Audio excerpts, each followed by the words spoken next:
제 15장. 여호와께서 모세와 아론에게 말씀하여 이르시되, 이스라엘 자손에게 말하여 이르라.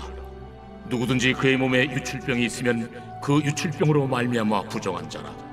그의 유출병으로 말미암아 부정함이 이러하니 곧 그의 몸에서 흘러나오든지 그의 몸에서 흘러나오는 것이 막혔든지 부정한즉 유출병 있는 자가 눕는 침상은 다 부정하고 그가 앉았던 자리도 다 부정하니 그의 침상에 접촉하는 자는 그의 옷을 빨고 물로 몸을 씻을 것이며 저녁까지 부정하리라.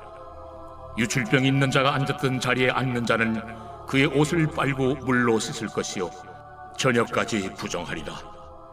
유출병이 있는 자의 몸에 접촉하는 자는 그의 옷을 빨고 물로 몸을 씻을 것이며 저녁까지 부정하리라. 유출병 있는 자가 정한 자에게 침을 뱉으면 정한 자는 그의 옷을 빨고 물로 몸을 씻을 것이며 저녁까지 부정하리라.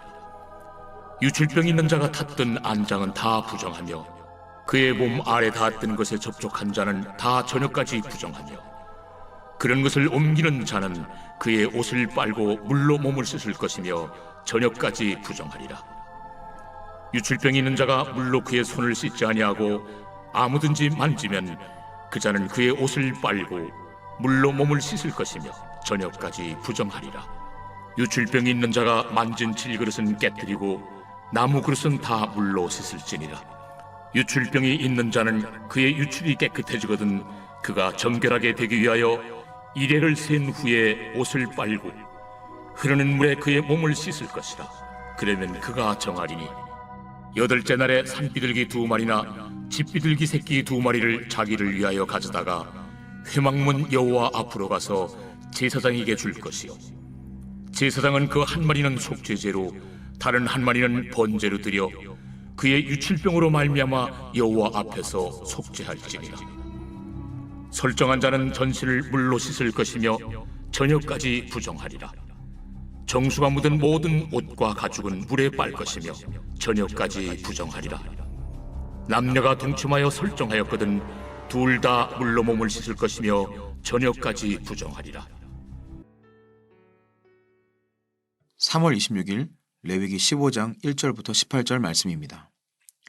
15장은 남녀에게 있는 유출병을 다룸으로써 11장부터 계속된 정결과 부정에 대한 단락을 마무리합니다. 그중 오늘 본문은 남성의 유출병에 대한 규정을 담고 있습니다.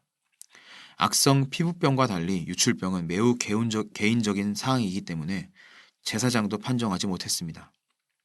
2절부터 12절은 남성의 비정상적인 유출에 대해 유출병 환자와 접촉한 사람의 부정과 물건의 처리 규정에 대해 기록하고 있습니다.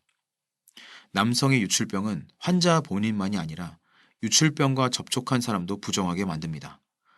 또한 직접적인 접촉뿐 아니라 유출병과 닿았던 것을 통한 간접 접촉으로도 부정하게 됩니다. 본문은 남성의 유출이 왜 그 사람을 부정하게 만드는 것에 대해 구체적으로 설명하지 않지만 아마도 유출을 몸에서 생명의 기운이 빠져나가는 것으로 간주하는 것 같습니다. 그리고 유출이 막히는 경우도 마땅히 빠져나야 할 것이 비정상의 상태에서 흘러나오지 못하는 경우, 즉 성병이나 요도 관련 질병이기 때문에 부정하다고 간주하는 것입니다. 유출병이 지니는 중요한 특징은 2차 감염에 있습니다. 유출병은 병을 앓는 본인은 당연히 부정하게 되고 2차와 3차에 걸친 접촉이 다른 사람들에게까지 부정하게 만듭니다. 이것은 악성 피부병 환자의 경우와 대비됩니다. 악성 피부병 환자와 접촉하면 부정하게 되지만 그 환자가 사용하거나 접촉한 것은 더 이상 부정을 전염하지 않습니다. 하지만 유출병의 경우는 훨씬 심각하게 부정을 전염합니다. 그런데도 부정의 기간은 하루에 불과했고 접촉을 통해 부정해진 사람이나 사물은 물로 씻으면 다시 정결해질 수 있었습니다. 질그릇은 깨트려야 했지만요. 따라서 유출로 인해 부정해졌더라도 악성 피부병 환자와 달리 격리되지 않고 가족과 지낼 수 있었습니다. 13절에서 15절은 유출병 환자의 유출이 멈췄을 때 정결의식을 진행하는 규정을 설명합니다. 유출병 환자는 유출이 중단된 때로부터 7일을 기다려야 하며 7일째 되는 날에 자신의 옷을 빨고 흐르는 물에 몸을 씻어야 합니다. 이 정결 절차는 악성 피부병 환자가 회복되게 되는 절차와 같습니다. 그리고 8일째가 되면 그는 가장 값싼 제물인 비둘기 2마리를 준비해서 속죄제와 번제를 드려야 합니다. 유출병에 걸린 사람이 제의적으로 회복되고 공동체 안으로 받아들여지기 위해 드리는 제물이 상대적으로 적었던 것은 유출병의 회복이 악성 피부병의 회복보다 일상적이고 더 가벼운 일이라는 전제가 있었기 때문인 것 같습니다. 16절에서 18절은 남성의 정상적인 유출을 말하는데 남성의 정상적인 유출은 정액을 배출하는 것과 관련됩니다. 남자가 설정하는 것은 문자 그대로 씨를 쏟아내는 것, 즉 생명이 낭비되는 것이기 때문에 부정하다고 간주됩니다. 하지만 이런 일시적인 설정은 단지 그날만 부정한 상태가 지속될 뿐 저녁이 되면 자연스럽게 정결을 회복하며 정결을 위한 어떤 형태의 제사도 요구되지 않았습니다. 여기까지가 오늘 본문의 대략적인 내용입니다.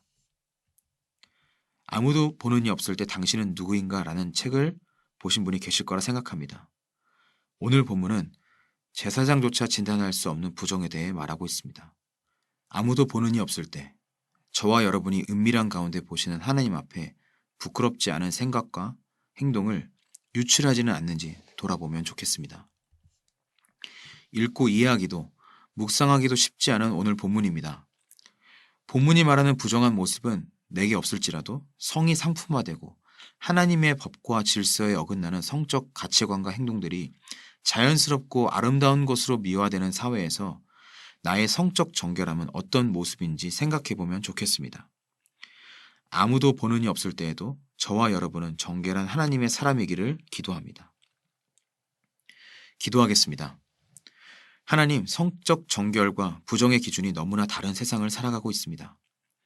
우리가 어떤 기준을 가지고 생각하고 행동해야 할지 하나님의 도우심과 인도하심을 구합니다. 다수의 생각이 우리의 기준이 되지 않게 하여 주시옵소서. 세상과 타협하지 않게 하여 주시옵소서. 유혹으로부터 우리를 지켜 주시옵소서. 주님의 순결한 신부로 살아가게 하여 주시옵소서. 예수님의 이름으로 기도하였습니다. 아멘.